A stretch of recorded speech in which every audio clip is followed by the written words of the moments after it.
새내기들이 지금 올라왔는데요. 분위기가 굉장히 어색할 겁니다. 그렇죠? 곧 적응하게 될 겁니다. 축복합니다. 환영합니다. 저의 이 분위기도 적응해 주시면 감사하겠습니다. 하나님과 거룩이라고 하는 제목으로 함께 하나님의 말씀의 은혜를 나누어 보려고 합니다. 우리가 어떤 행동을 할 때 보통 사람들은 그 행동 때문에 얻어질 어떤 결과물들을 기대합니다. 그러니까 뭐 예를 들면 아까 저희가 이제 뭐 안내를 하는데 몰티셔스를 이렇게 까서 주더라고요. 까서 이것을 먹는 행위를 할 때에는 무엇을 기대하는 거죠? 어떤 입의 즐거움, 맛있다, 이런 것들을 느끼기 위해서 먹는 겁니다. 그러니까 우리가 어떠한 행동을 할 때에는 그 행동으로 말미암아 얻어질 결과물들을 기대하며 행동을 하는 겁니다. 그런데 신기하게도 그러한 상황 속에서 내가 기대하지 않았던 더 좋은 결과들, 그리고 내가 기대했던 결과도 얻고 기대하지 못했던 결과까지도 얻으면 너무 좋은 일들이 일어나겠죠. 제가 아는 자매 중에 한 명이 공부를 정말로 잘했던 것 같습니다. 과학고를 들어갔고 그 다음에 졸업이 아니죠. 과학고 2학년 때 카이스트를 진학했습니다. 그런데 이제 거기서 계속 공부를 했으면 좋겠는데 그냥 1년만 다니다가 자퇴를 했어요. 그리고 난 다음에 또 공부를 해서 이화여대 수학과를 들어갔습니다. 그리고 지금 수학 선생님을 하고 있어요. 그러니까 그 자매의 이야기를 들어보니까 어떻게 그렇게 공부를 잘하냐 물어보니까 수학이 재밌대요. 신기한 사람이죠. 그러니까 저와는 전혀 이해할 수 없는 어떠한 세계를 사는 청년인데 수학이 너무 재밌답니다. 그래서 수학을 풀다 보면 안 풀리는 과목이 안 풀리는 문제일수록, 어려운 문제일수록 그게 풀리고 나면 희열이 더 크대요. 그래서 이걸 풀어가는 과정이 너무 재밌어서 공부하는 게 재밌습니다, 이런 이야기를 해요. 그러니까 그렇게 막 공부를 하다 보니까 어떻게 돼요? 자기가 미래에 해야 될 어떤 선생님이라고 하는 직업도 훨씬 더 전문적이게 되고 더 능력 있는 교사가 되어 있더라라고 하는 겁니다. 여러분 한번 생각해 보십시오. 내가 어떤 일들을 하는데 그 일이 너무 재미있어요. 그리고 계속해서 그 일을 하다 보니까 내가 거기에 대해서 전문성을 얻게 됐고, 그리고 그 모든 일에 대해서 직업의 진로를 결정하게 된 겁니다. 그래서 많은 사람들보다 으뜸이 되어지는 자리에 올라가게 됐어요. 그러면 얼마나 좋겠어요. 지금 현재도 너무나도 즐거운 시간들을 보낼 뿐더러 미래에서도 내가 나아갈 길에 있어서 더 나은 미래를 향하여 나아가게 되는 어떤 발판을 만들어주기 때문에 더 좋은 일들이 생기겠죠. 우리는 이것을 두고 속담에는 뭐라고 이야기합니까? 도랑치고 가지 잡고 이런 이야기 하지 않습니까? 꿩 먹고 알 먹고 누이 좋고 매부 좋고 이런 이야기를 하잖아요. 그러니까 사실 우리의 인생 속에 흔하지는 않습니다. 그러나 내가 즐거운 일을 어떻게 막 하다 보니까 그 결과적으로 미래의 내 직업에 있어서, 그리고 어떠한 사회적인 위치에 있어서 높은 자리에 올라가는 경우들이 생기더라라고 하는 겁니다. 여러분 오늘 본문의 말씀을 보면 하나님이 우리에게 요구하시는 게 있습니다. 그게 뭐냐면 오늘 본문 45절인데요. 나는 너희의 하나님이 되려고 너희를 이집트 땅에서 데리고 나온 주다. 내가 거룩하니 너희도 거룩하게 되어야 한다라고 이야기합니다. 하나님이 우리에게 지금 무엇을 요구하시죠? 거룩함이라고 하는 것을 요구합니다. 야, 내가 거룩하잖아. 그러니까 나와 함께 하려면 너희도 거룩해야 돼 라고 하나님이 우리에게 말씀하고 있는 겁니다. 그러니까 이것은 해도 되고 안 해도 되는 이야기가 아니에요. 그러니까 어떤 권면이 아니라 너 이렇게 좀 해줬으면 좋겠어 라고 하는 양해의 이야기가 아닙니다. 하나님의 일방적인 명령입니다. 야, 너 거룩해야 돼 라고 하나님이 우리에게 일방적으로 명령하신 겁니다. 그러니까 내가 거룩해져도 되고 거룩하지 않아도 돼, 이런 의미가 아니라 우리는 무조건 하나님 앞에서 거룩한 존재가 되어야 된다라고 성경은 우리에게 말씀하고 있는 것입니다. 근데 여러분 한번 생각해 보십시오. 여기에서 우리의 삶에 문제가 생기는 겁니다. 우리가 하나님 앞에서 거룩해질 수 있습니까? 내가 거룩한 존재가 될 수 있나요? 없습니다. 왜 그렇죠? 우리는 보통 하나님에 대해서 이야기할 때 하나님과 내가 함께 공유할 수 있는 속성이 있습니다. 반면에 하나님만 가지고 있는 속성, 그 어떤 피조물도 가질 수 없는 하나님만이 가지고 있는 속성이 있단 말이죠. 그러니까 우리가 하나님과 나와 함께 공유할 수 있는 속성은 무엇이 있을까요? 예를 들면 도덕성 같은 것들이 있겠죠. 하나님에게도 도덕성이 있고 우리에게도 도덕성이라는 게 있습니다. 하나님에게도 양심이라고 하는 게 있고 우리에게도 양심이라는 게 있어요. 하나님에게도 지성이라고 하는 게 있고 우리에게도 지성이라고 하는 게 있습니다. 양지성 청년이 저기 와 있는데 예, 지성이 있습니다. 우리에게도 지혜라고 하는 게 있고 하나님에게도 지혜라고 하는 게 있어요. 이렇게 나에게도 있고 하나님에게도 있는 것을 우리는 공유적인 속성이라고 이야기합니다. 반면에 그 어떤 피조물도 흉내낼 수 없는 하나님만이 가지고 있는 속성이 있단 말이죠. 우리는 그것을 비공유적 속성이라고 이야기합니다. 예를 들면 뭐가 있을까요? 이 땅을 창조하신 하나님의 창조의 능력, 이것은 인간이 가질 수 없는 속성입니다. 하나님만이 가지고 계신 속성이란 말이죠. 그리고 시간과 공간을 초월하는, 우리가 많이 들어봤던 무소부재하신 하나님, 그 하나님은 어떤 피조물도 흉내낼 수 없는 하나님만의 속성이란 말이에요. 그런데 그러한 속성 가운데 하나가 무엇이냐면 바로 거룩이라는 겁니다. 그러니까 하나님만 가지고 있고 그 어떤 피조물도 가질 수 없는 속성이 바로 거룩이라고 하는 속성이라는 거예요. 그런데 하나님이 지금 우리에게 무엇을 요구하고 있습니까? 너희들은 거룩해라. 그러니까 어떤 상대적인 거룩함을 이야기하는 게 아니라 하나님이 이야기하는 게 뭐예요? 내가 거룩한 것처럼 너희도 거룩해라 라고 성경이 우리에게 말씀하고 있다라는 것입니다. 그러니까 우리에게 할 수 없는 것들을 하나님이 우리에게 지금 요구하고 있는 거예요. 예를 들면 뭐 지금 이제 고3 우리 청년들, 올라오는 새내기들, 그리고 청소년을 거쳐왔던 모든 우리의 이 자리에 계신 분들은 다 한 번쯤은 경험해 보았을 거라고 생각합니다. 성적표를 딱 받으면 어떻죠? 마음이 별로 좋지 않아요. 좋은 때는 별로 없어요. 늘 좋지 않은 성적표를 가지고 부모님에게 가면 어떻습니까? 막 눈에서 레이저가 나오고 막 어떻게 이런 성적을 받을 수 있느냐라고 하는 표정으로 우리를 쳐다보시지 않습니까? 그러면 우리는 한 가지 질문을 던지죠. 엄마 아빠는 공부 잘했어? 그러면 엄마 아빠는 뭐라고 이야기합니까? 뭘 그런 걸 물어봐. 그리고 대답을 안 해요. 그리고 난 다음에 또 그냥 하실 말씀만 하십니다. 이 얘기는 뭐예요? 내가 공부를 잘할 수 있는 유전자를 받았어야 공부를 잘하죠. 유전자가 없는데 공부를 잘할 수 있는 뭔가를 물려받지 않았는데 자꾸 공부를 잘하라고 이야기하시는 것, 그럼 우리는 할 수 없는 거 아니겠습니까? 그런데 이것과 더 말이 안 되는 상황들을 하나님이 지금 우리에게 말씀하고 있는 거예요. 창조주만이 가지고 있는 어떠한 속성, 그 거룩함을 이야기하시면서 하나님이 우리에게 너희도 거룩해라 라고 이야기하고 있는 거라고요.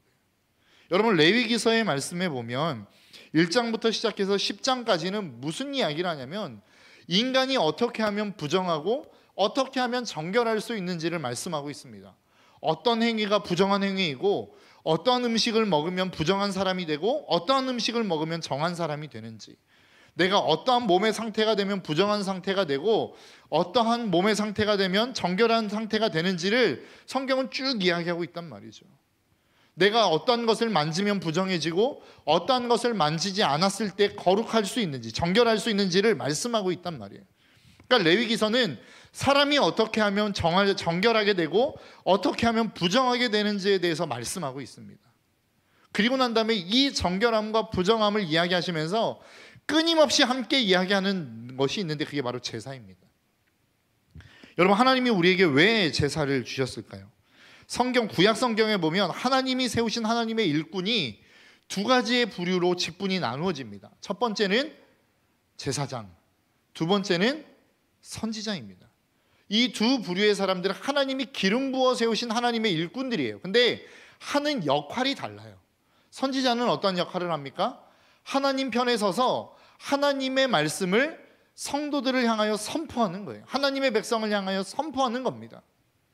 그래서 여러분, 선지자가 필요하다라고 하는 것, 선지자가 언제 등장하냐면 하나님과 인간과의 관계에 있어서 언약이 깨어질 위기에 놓여 있을 때 하나님은 반드시 그 백성들에게 하나님의 선지자를 보냅니다.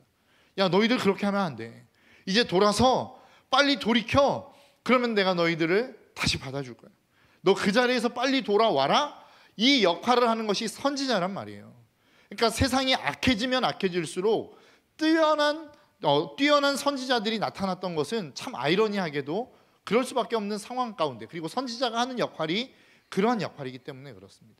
그런데 문제는 뭐냐면 하나님이 선지자를 끊임없이 보냈어요. 너희들 그렇게 살면 안 돼. 그 길에서 돌아서 빨리 돌아와 라고 이야기했는데도 불구하고 하나님의 백성들이 삶을 돌이키지 않았어요. 그래서 죄악의 길을 갔단 말이죠. 그러면 어떻게 됩니까? 하나님과 인간과의 관계는 깨진 거예요. 더 이상 선지자가 그 상황 가운데서 할 역할이 없는 겁니다. 그 다음에 등장하는 사람이 누구예요? 제사장입니다. 이제 그 모든 하나님의 명령을 지키지 않아서, 그 모든 하나님의 말씀을 지키지 않음으로 말미암아 부정하게 되어진 인간, 그래서 그 부정해진 인간에게 하나님이 보내시는 사람이 누구냐면 제사장이란 말이에요. 그 제사를 통해서 하는 역할이 무엇입니까? 그 사람을 다시 하나님 앞에 정결한 삶으로 끌어올리는 겁니다. 그게 제사장의 역할이에요. 그러니까 레위기가 끊임없이 이야기하는 게 뭐냐면, 너희들은 부정함을 버리고 정결함으로 돌아와라.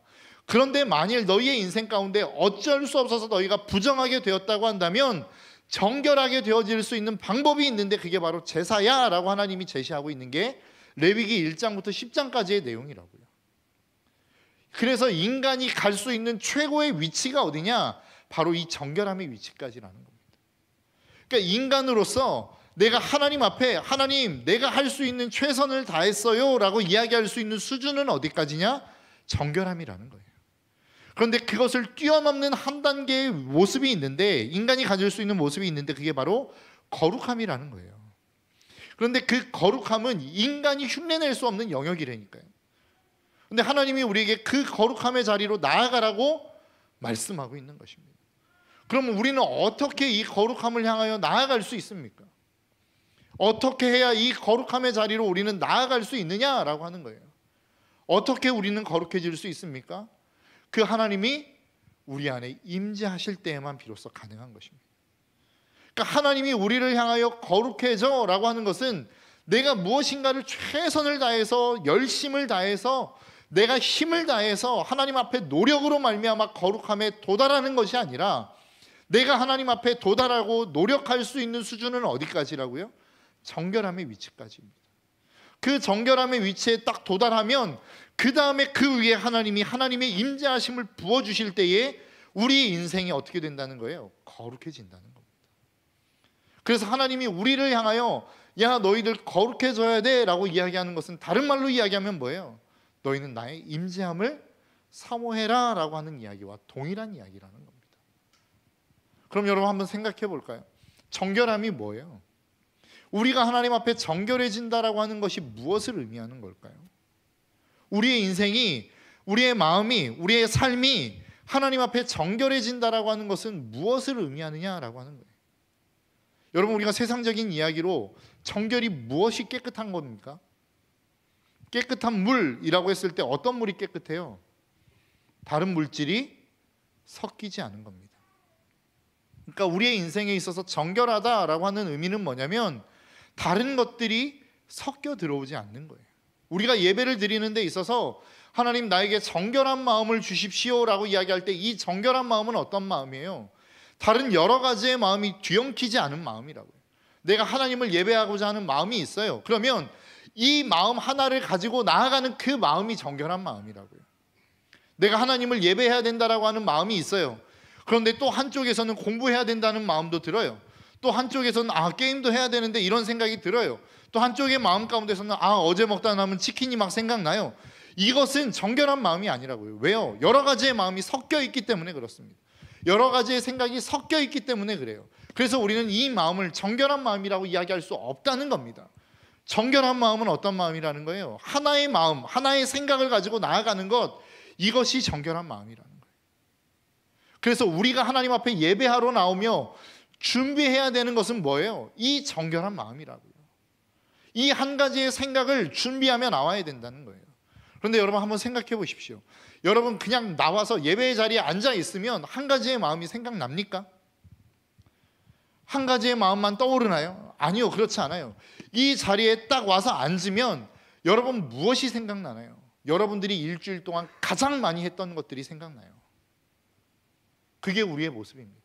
그러니까 내가 예배의 자리에 딱 앉아서 찬양을 하고 기도를 하고 말씀을 듣는 데 있어서 수많은 생각들이 떠오르고 내가 말씀을 듣지 못하게 만드는 엄청난 생각들이 떠오른다고 한다면, 그것은 여러분들이 일주일의 삶 가운데 가장 많이 했던 것들, 많이 봤던 것들, 많이 행했던 것들이 떠오를 경우들이 많다는 거예요. 여러분, 왜 우리가 일주일의 삶 가운데 하나님 가운데 일주일의 삶이 삶으로 예배를 드려야 된다라고 여러분 이야기하는 줄 아십니까? 왜 하나님이 예배를 드리는 데 있어서 가인의 예배는 받지 않고 아벨의 예배는 받았는데 왜 아벨과 그 제사를 받았고 가인과 그 제사를 받지 않았다라고 이야기하는 줄 아십니까? 일주일의 삶 가운데 여러분들이 행했던 그 행함을 가지고 여기에 딱 와서 앉아 있을 때에 내가 떠오르는 것이 하나님을 예배하는 것이고 하나님을 찬양하는 것이고 하나님을 생각하는 것이라고 한다면 여러분들이 일주일의 삶 가운데 하나님을 묵상하며 살아왔기 때문에 그것이 떠오르는 거라고요. 일주일 내내 게임만 하다 왔어요. 그러면 그 게임이 이 예배의 자리에서도 떠오를 수밖에 없어요. 이 정결하지 못한 마음, 이 정결하지 못한 생각 가운데 하나님이 임재하실 수 없단 말입니다. 그래서 우리가 일주일의 삶 가운데 거룩하게 살아야 되는 이유, 일주일의 삶을 우리가 말씀과 기도로 살아야 되는 이유가 여기에 있는 거예요. 우리의 예배가 이 1시간 와서 앉아 있다고 해서 여러분 예배가 되시나요? 내가 1시간 이 예배의 자리에 앉아 있다고 해서 이 예배가 우리의 삶을 예배되게 만들더냐라고 하는 거예요. 그렇지 않죠. 그렇지 않는 경우들이 훨씬 더 많습니다. 예배 위에 기름 부으심, 그 하나님의 임재는 언제 임하냐? 내가 하나님 한 분만을 온전히 바라볼 수 있을 때 비로소 임하는데, 그 정결한 마음 가운데 임하는데 이 정결한 마음은 단시간에 이루어지지 않는다는 거예요. 여러분들의 일주일의 삶 가운데 여러분들이 해오고 생각해오고 봐왔던 모든 것들이 통합적으로 이 예배의 자리에 앉아 있을 때에 생각나게 되는데, 그 생각을 통하여 하나님은 하나님의 역사를 여러분들의 마음과 생각 속에 임하게 하신다라는 겁니다. 여러분, 일주일을 살아가며 이제 우리가 첫 시작, 또 유감은 아니죠. 다행인지 뭔지는 모르겠지만 1월 1일이 또 주일이네요. 그렇죠? 진짜 새해의 첫날을 하나님 앞에 드리며 시작할 수 있는 축복이 저는 2023년이라고 생각합니다. 그리고 2023년을 나아가면서 저는 올해의 표어를 세상을 향하여 나아가는 청년 공동체로 정했어요. 이제 더 이상 우리 안에만 머물러 있는 공동체로 남아있지 않았으면 좋겠어요. 우리 안에서만 즐겁게 예배하고 즐겁게 찬양하고 야 우리 예배 너무 좋다 뭐 이러다가 끝나는 공동체가 아니었으면 좋겠어요. 이렇게 예배하고 세상을 향하여 나아가서 그곳에서 진짜 예배다운 예배를 삶을 살아가는 저와 여러분들이 될 수 있었으면 좋겠어요. 그래서 여러분들이 가는 곳마다 저는 정말로 야곱과 같은 역사들이 일어났으면 좋겠고 다니엘과 같은 역사들이 일어날 수 있었으면 좋겠어요. 여러분들을 보는 사람들마다 야 제가 믿는 하나님이 진짜 하나님이야, 제가 섬기는 신이 진짜 신이야, 이런 역사들이 좀 있었으면 좋겠어요 올 한 해. 근데 그것이 일어나기 위해서 우리에게 필요한 게 무엇입니까? 거룩함이라는 거예요. 거룩함이 우리 가운데 필요하다는 거예요. 내 능력으로 살아가는 것이 아니라, 내 힘으로 살아가는 것이 아니라, 내가 뭐 어떠한 노력과 어떠한 힘과 어떠한 능력에 의해서 살아가는 것이 아니라 그 하나님의 성령이 내 안에 오셔서 나를 온전히 주장하고 다스리고 통치하는 그 삶을 통해서 내가 나아가 살아가는 그 삶이 자연스럽게 예수 그리스도를 드러내는 삶, 이 삶을 살아내는 저와 여러분들의 삶이 되었으면 좋겠어요. 여러분 왜 이 자리에 와서 앉아 계십니까? 여러분 제가 여러분들에게 많이 던지는 질문이죠, 설교 시간. 여러분 왜 이 자리에 와서 앉아 계세요? 무엇을 얻기 위해서 이 자리에 와서 앉아 계십니까? 이 세상에 있는 어떤 즐거움, 재미, 웃음, 여러분 이것들을 위해서 이 자리에 와서 앉아 계십니까? 그것이 필요하다면 여러분 세상으로 가십시오. 세상 가운데는 훨씬 더 재미있는 것들이 있습니다. 훨씬 더 즐거운 것들이 있어요. 우리의 오감을 자극할 만한 세상에는 수많은 것들이 있단 말이에요. 그런데 왜 우리가 여기에 앉아 있습니까? 그 재미를 포기하고 그 즐거움을 포기하고 우리가 여기에 앉아 있는 이유가 뭐예요? 세상이 줄 수 없는 그 무엇, 세상이 흉내낼 수 없는 그 무엇을 우리는 얻기 위해 이 자리에 있는 거 아니에요? 그게 무엇이에요? 결국은 예수 그리스도 아닙니까? 우리는 이 자리에 예수 그리스도를 만나기 위해서 왔고 그분을 경험하기 위해서 왔고 그분을 느끼기 위해서 온 거 아니에요? 그 느낌이, 그것을 만났다라고 하는 그 만남이 결국 뭐예요? 우리를 거룩하게 만드는 거룩이란 말이에요. 예배의 자리에 오는 이유, 우리가 예배를 드리는 이유, 그 이유는 예수 그리스도에 있어야 됩니다. 내가 열심히 찬양했어요. 즐겁게 찬양했어요. 그래서 내가 너무나도 즐겁고 행복해졌어요. 그러고 끝나면 됩니까? 아니요. 거기가 최종의 우리의 종착지가 아니란 말이에요. 우리의 예배의 목적지는 따로 있어요. 더 깊은 곳을 향하여 나아가야 돼요. 예수 그리스도를 만나고 그분을 경험하고 그분을 느끼는 자리로 가야 된다고요. 그냥 조금 평안해졌네요. 마음이 좀 안정이 됐어요. 이 정도의 신앙생활이 아니란 말이에요. 하나님이 우리에게 주시고자 하는 것은 그래요. 마음이 조금 참 불안하고 막 요동쳤는데 그냥 좀 안정이 됐어요. 감사하네요. 이 정도가 아니라고요. 하나님이 우리에게 주시는 것은, 하나님이 우리에게 주고자 하는 것은 세상이 감당할 수 없는 사람으로 우리를 만들고 싶어 하세요. 그 감당할 수 없는 사람으로 하나님이 우리를 만들기 위해서 필요한 게 뭐예요? 그 감당할 수 없는 능력을 하나님이 우리에게 주시는 것 아니겠어요? 그 능력을 공급받는 시간이 예배의 시간이란 말이에요. 내가 세상에 나아가서 세상이 나를 감당할 수 없게끔 만든, 그래서 내가 이 땅 가운데 하나님의 복음을 심고 예수 그리스도를 심는 이 삶, 내가 믿음을 지키며 이 땅 가운데 믿음의 삶이 무엇인지를 보여주는, 세상이 감당할 수 없는 사람으로서의 삶을 살아가게 만드는 그 능력이 하늘로부터 부어져야 되지, 그래야만 우리가 그 삶을 우리 때가 세상 가운데서 살아낼 수 있단 말이죠. 그것이 거룩이라고요. 그것이 하나님의 임재요, 그것이 하나님이 우리 가운데 찾아오시는 하나님과의 만남이란 말이에요. 이것이 없이는 우리는 세상 가운데 나아가도 세상을 변화시킬 수 없어요. 오히려 세상에 물드는 인생이 되었으면 되었지, 세상을 변화시킬 수 있는 능력은 우리에게는 없기 때문에 그렇습니다. 오늘 본문의 말씀을 보십시오. 하나님이 왜 제사를 말씀하시고 왜 정결함을 말씀하셨어요? 왜 너희들은 해야 될 것과 하지 말아야 될 것들을 구분하셨냔 말이에요. 정결하고, 그래서 하나님이 우리에게 정결해졌으니까 그래 내가 너에게 이 정도 줄게, 이거 먹고 떨어져, 이 정도의 수준이 아니란 말이에요. 하나님 그 정결함을 통해서 우리 가운데 임하시기를 원하시고, 하나님이 우리를 거룩하게 구별하기를 원하시고, 그래서 세상 가운데서 믿음의 삶을 살아가는 사람으로 만들기 위해서 하나님은 우리에게 지금 정결을 요구하고 있는 거예요. 우리가 할 수 있는 최선이 정결이기 때문에 그래요. 우리가 할 수 있는 최고의 수준이 정결이기 때문에 그래요. 우리가 정결해지면, 우리의 마음과 우리의 생각을 하나로 모으면 그 다음의 일은 하나님이 하시는 거예요. 임재는 하나님이 하시는 거예요. 우리의 삶을 거룩하게 만드는 것은 하나님이 하시는 거라고요. 여러분, 이 사실을 잊지 않았으면 좋겠어요. 우리의 예배의 종착지는 내가 그냥 내 삶의 위안을 얻고 돌아가는 정도가 아니에요.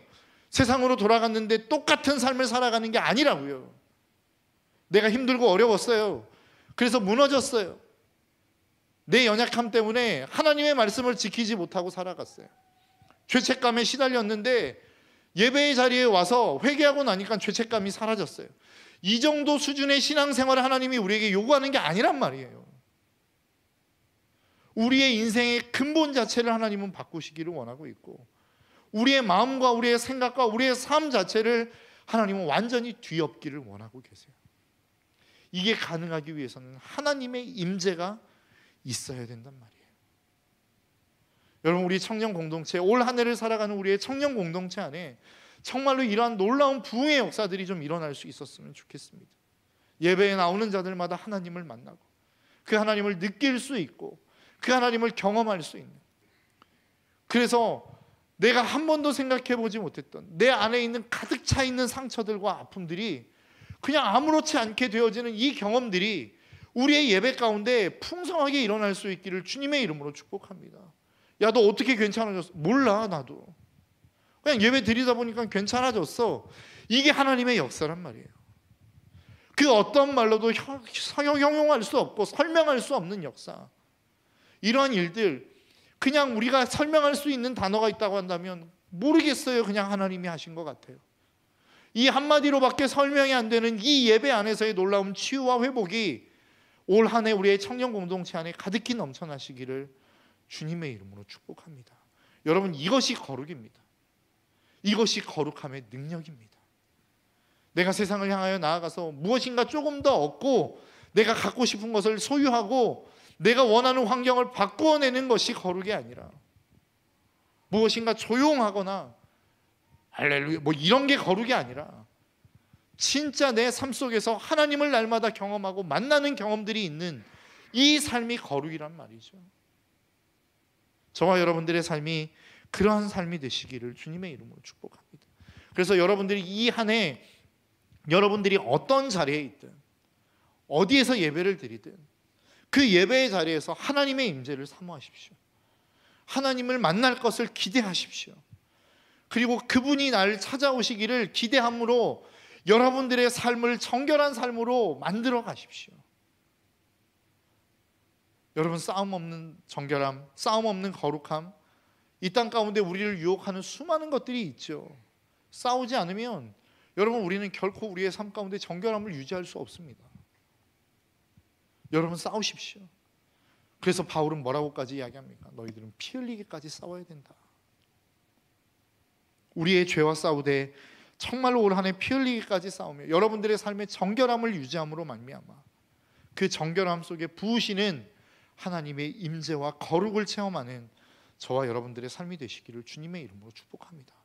그래서 어떠한 세상을 향하여 나아간다 할지라도 내가 세상을 두려워하는 것이 아니라 세상이 우리 때문에 두려워하는 그러한 하나님의 믿음의 백성들, 세상을 향하여 정말로 진군해 갈 수 있는, 세상을 향하여 나아가는 것이 두렵지 않는, 세상을 마주하는 것이 두렵지 않고 그 세상에서 믿음으로 살아가는 것이 두렵지 않는 우리 청년 공동체가 되시기를 주님의 이름으로 축복합니다.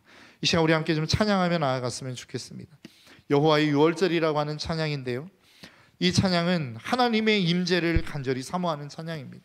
지극히 높은 주님의 나 지성소로 들어갑니다. 세상의 신을 벗고서 주 보좌 앞에 엎드리리. 내 주를 향한 사랑과 그 신뢰가 사그러져 갈 때 하늘로부터 이곳에 장막이 덮이네. 이 찬양의 가사는 우리의 삶을 대변합니다. 내가 아무리 하나님 앞에 정결하게 살고 깨끗하게 살고 거룩하게 살려고 몸부림쳐도 결국은 우리 안에 맞닥뜨려지는 상황은 무엇인지 아십니까? 하나님을 향한 신뢰가 사라지는 겁니다. 그게 우리의 한계예요. 그게 우리의 모습입니다. 그게 우리의 연약함입니다. 내가 아무리 믿으려고 노력해도 믿음은 우리에게 생기지 않아요. 내 힘으로 믿음은 우리 가운데 생겨나지 않습니다. 믿음은 하늘로부터 부어지는 겁니다. 생명도 마찬가지요, 거룩도 마찬가지요, 능력도 마찬가지요. 내가 능력을 갈고 닦는 것이 아니라 정결한 나의 인생 가운데 하나님이 임재하심으로 말미암아 능력은 부어지는 거예요. 여러분, 올 한 해 저와 여러분들의 삶이 그러한 삶이 되시기를 간절히 소망합니다. 우리 함께 찬양합니다. 지극히 높은 주님의